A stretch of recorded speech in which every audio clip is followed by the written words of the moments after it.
I was really stunned by the extent of the anti-Asian hate that began at the pandemic, and now I'm really concerned that this racism will continue as US-China relations get worse.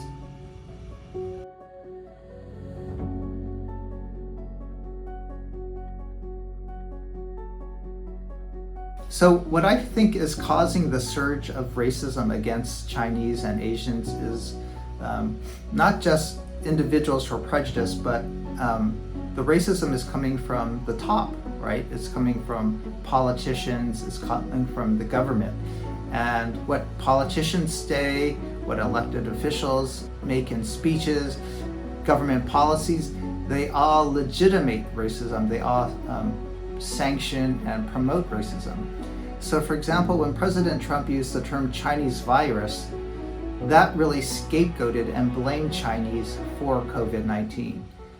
And after he began to use that term, you could really see racism skyrocket, both online and in real life. So his words of an elected leader really impacted the broader community, and it gave people license to insult, harass, and attack Asians. Similarly, policies legitimate and sanction racism. And so you could understand COVID-19 racism where people blame China for the disease, but now US-China relations are at its worst ever, and Americans really have a low view of China. The problem with that then is politicians use that negative attitude and are creating policies to win votes based on anti-China attitudes. For example, 30 states have proposed alien land laws where Chinese can't buy property. It doesn't really protect our national security as Americans, but politicians are using anti-China sentiment to get support for themselves. And so they propose these symbolic laws.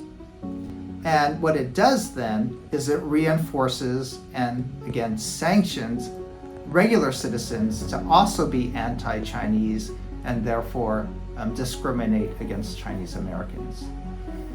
So we've seen that in history with the Chinese Exclusion Act, that policies like the Chinese Exclusion Act actually led to more violence against Chinese in California. And today we have more policies and rhetoric from government attacking China that leads to violence and discrimination and racism against Chinese Americans. So I'm concerned, now that we're out of the pandemic, that continued US-China relations, if that sours even more, if there is confrontation between these nations, then anti-Chinese, anti-Asian hate will increase. A recent Princeton study, they investigated people who had more negative views about China, and if they saw China as America's greatest threat. Those who had those negative views also had more stereotypes about Chinese people. They saw Chinese people as immoral, as untrustworthy. And they not only stereotype Chinese people in China, they extend that stereotype to Chinese people in America and also Asians in America. So you have this homogenization where they conflate China's policies with the Chinese people and with Asians in America. So research has shown that a negative view of China, thinking that it's America's greatest threat, its greatest enemy, then leads to anti-Asian stereotyping and discrimination. For Chinese in America, especially if you're a citizen, you have the right to express your views and to stand up and vote and to voice your opinion. And so I think we need to vote together, to vote for politicians that are diplomatic, that respect civil rights, that don't promote xenophobic policies, that don't promote or use anti-Chinese rhetoric.